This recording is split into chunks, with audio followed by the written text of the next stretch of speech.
আসসালামু আলাইকুম রহমতুল্লাহ।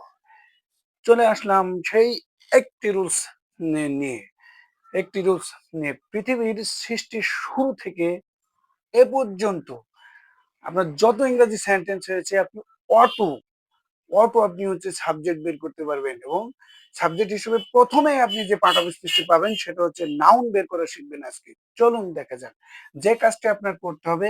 রুলস রুলসটা হচ্ছে এই প্রথমেই আপনাকে ভার্ব নিতে হবে।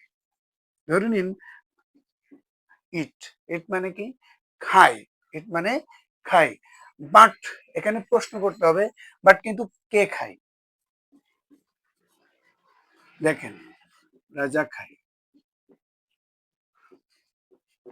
বয় খায়,